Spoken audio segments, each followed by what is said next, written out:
Hey, how you doing? I'm going to talk about dads.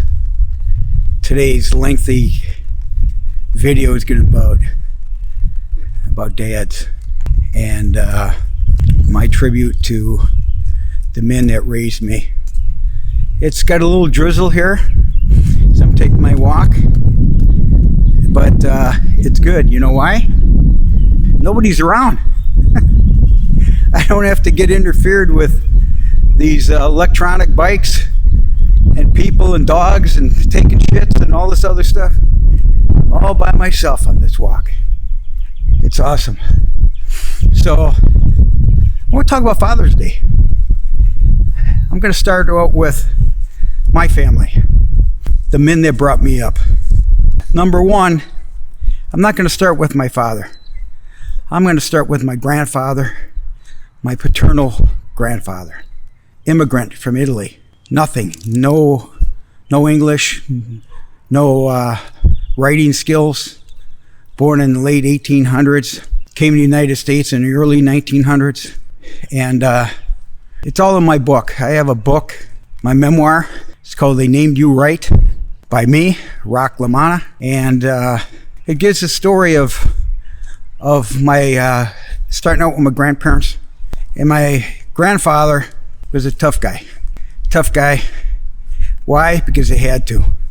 First generations, and the Italians were not well respected in the United States.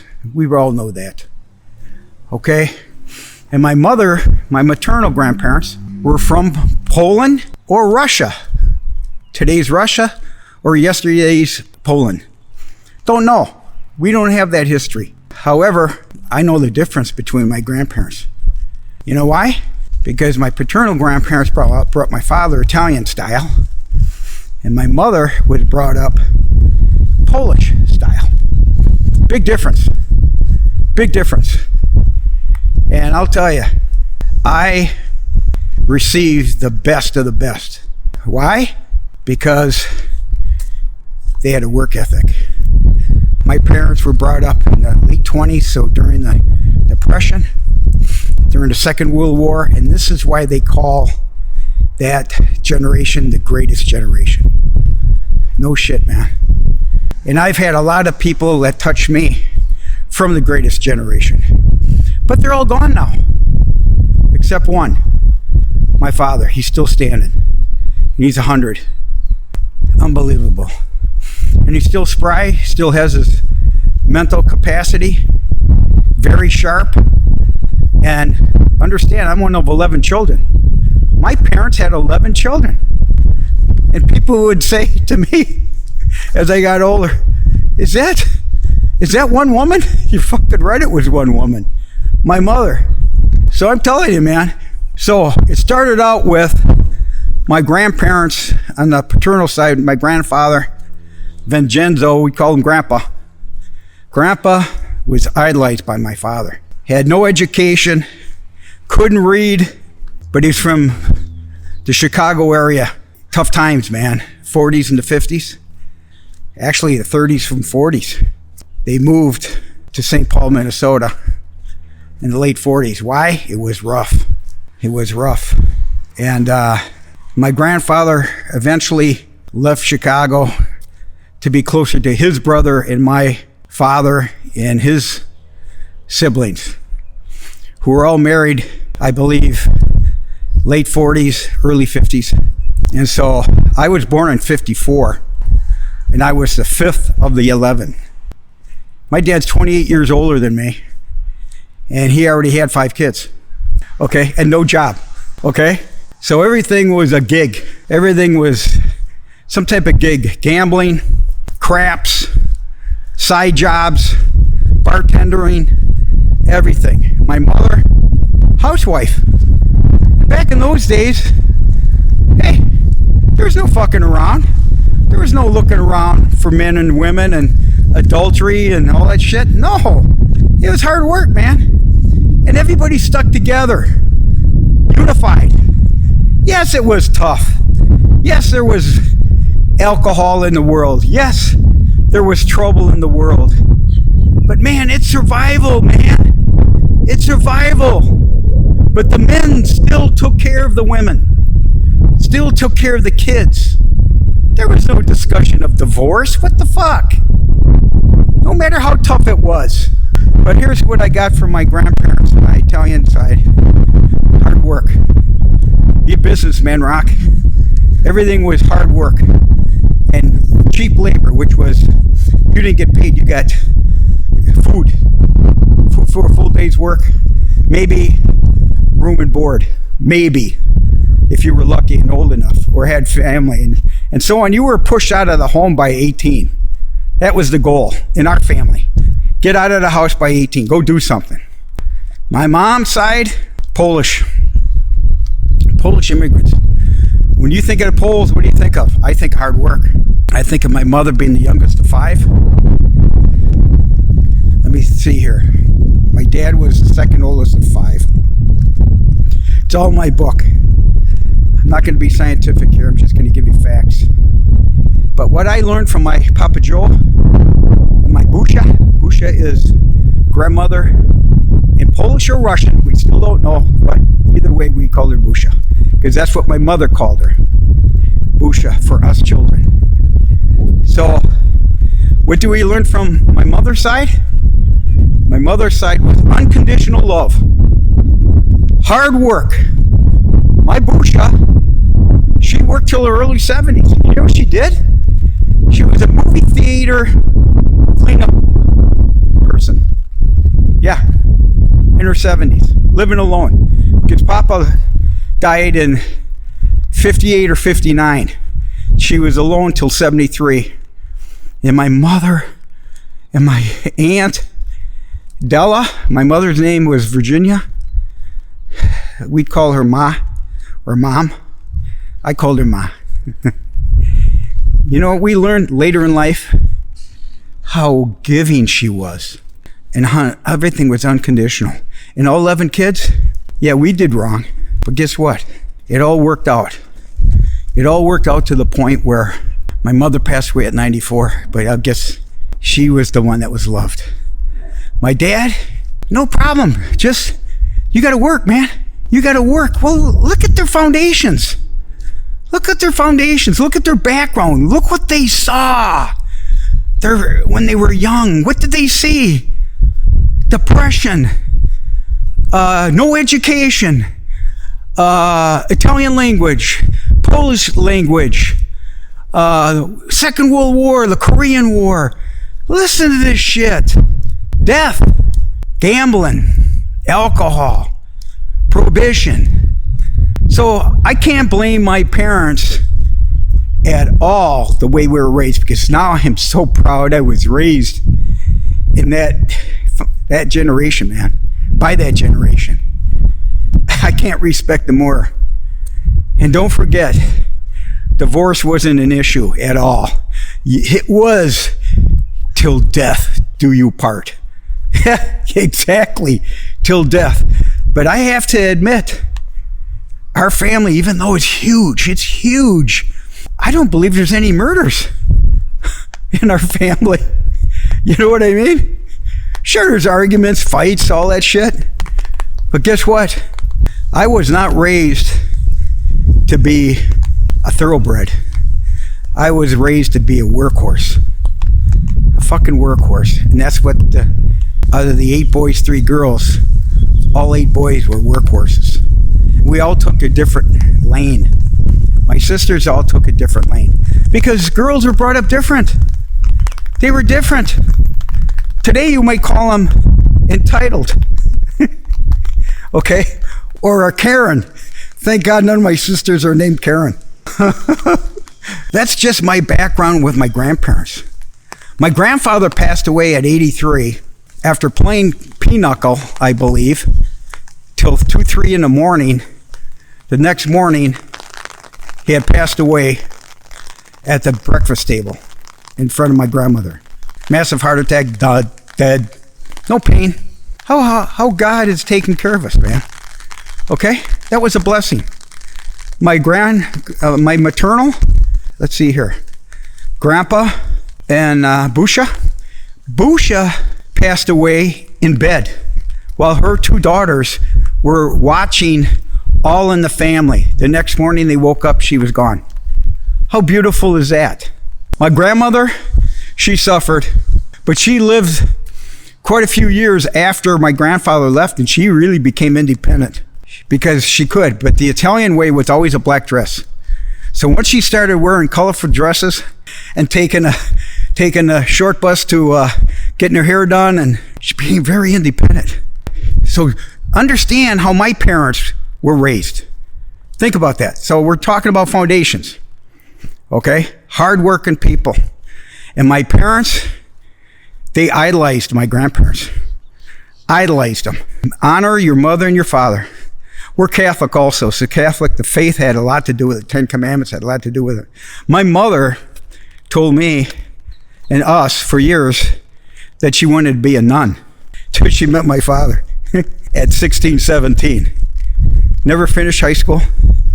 She wanted to be a fashion designer. So she would always draw stuff on dresses, and everything was colorful. Everything was colorful, and we were always clean, all 11 kids. We had no money. Who cut our hair? My mother. Who dressed us? My mother, after going to the Goodwill. We were the original bag lady people. And we were honored by that because there was no entitlement. You know, there was no entitlement in our life. And nothing was ever, what should I say, good enough. It wasn't good enough. But the grandparents set the pace to be proud of what they raised. And my dad was instrumental, and my mother were instrumental to say, look what we did.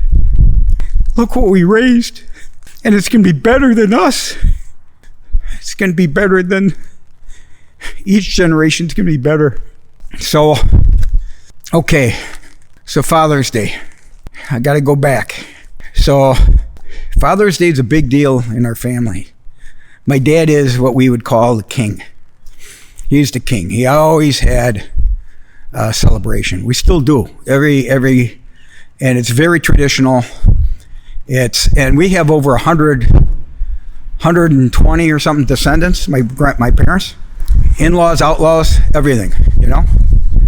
And it was imposing and probably very impressive for the women that we dated to introduce them to our families in high school and college, because we would only bring the women around what we would consider worthy enough to marry. And we'd only bring the good girls. What's a good girl? I'm finding out later in life that the good girl is really the bad girl. Because of the 3 L's. I told you about the 3 L's.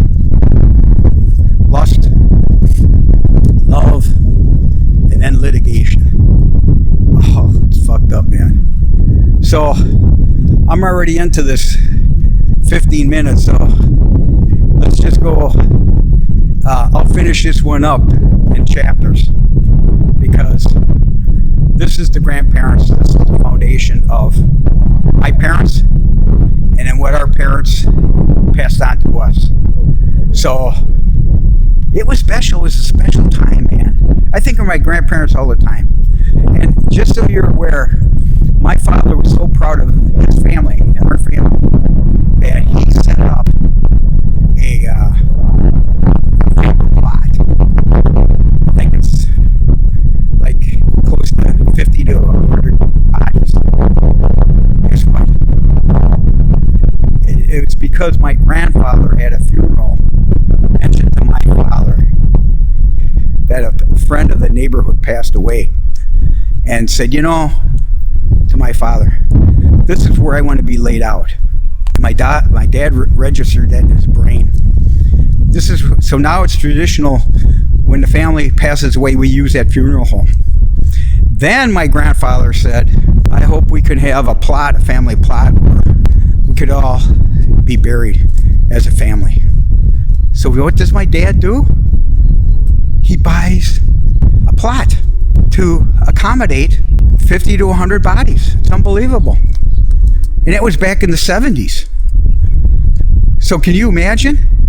And the site is unbelievable. Okay, so The expectation is husband and wife are going to be buried there. This is what I'm talking about my father and his respect for the family, for his parents. And that's the other thing. My dad respected my mother's family. That's one thing I have to credit my father with. No issue of bigotry, resentment, jealousy, none of that. None of that. He honored my mother. And my mother was all about the poor and children. Why? Because she was poor. She knew what it was like. Were we spoiled? Of the 11, I would say there was degrees of it. The first 3 lived under a different domain of my parents, or economic level. Then it would be, let me see here, the next 3 or 4 was another degree of economic status with my father. And then the last 3 or 4 were spoiled, entitled. I'm sorry to say it, but when I look back, I see it, because we all worked. We all had a standard, a Lamana standard. But guess what? There was an excellent standard too. Only a few of us took that road. And it was fucking hard, man. Because nobody could really match my father's excellence, which was the standard. And I think there's a few of the family members that feel bad about it. I don't feel bad about it, because I worked with my father for 17 years. So I got it. I saw him in action. I saw his ethics. I saw his family values. I saw his sacrifices. I saw his strategies. I saw the way he worked in business. He was his own man. He is his own man. He still is at 100. He's considered independent. I'm telling you right now. I would look at my father and say, oh yeah, he's a one-man band. Even married to my mother, he was a one-man band. And that's what I am now. And I'm going to talk to you in my next session about my father and I during my divorce, how he looked at me. Because I hurt my father by going through a divorce. But he looked at me as the one that wasn't committed, wasn't there till death do us part. He's going to learn many, many decades later. In my book, he realized the truth. But I just want to start with my grandparents and what they meant to me and what my parents meant to me. And I'm going to talk about my parents, what I learned from them as I was being raised, because it was pretty fucking special, man. And my parents learned something from, or my kids learned something from me. And guess what? The mother of my children, that's a different foundation. It's a different standard of excellence. And that's what my father forewarned me about, is, hey, make sure you pick the right horse. That's where it all started. Rock, make sure you pick the right horse. It started in marriage. Okay? The one you're going to pick. So, as you can see, it's raining a little bit. Hey, thank you so much for listening to my bullshit. But it's all the truth. And I know everybody's out there thinking, my father never loved me. He never said he loved me. Or whatever. Or there's estranged from the parents, especially during divorce. Well, guess what? I am so fucking proud I kept it together. And that had to do a lot of my faith, my parents, my mother saying to me years later after my kids were adults, she goes, you know, Rock, your kids are so good even though you went through a divorce. That's one of the biggest things I remember, is my mother approving of my parenting, even though I was alone. But that was my advantage, being alone. Okay? I'll talk to you soon. God bless you. And once again, thank you for listening to me.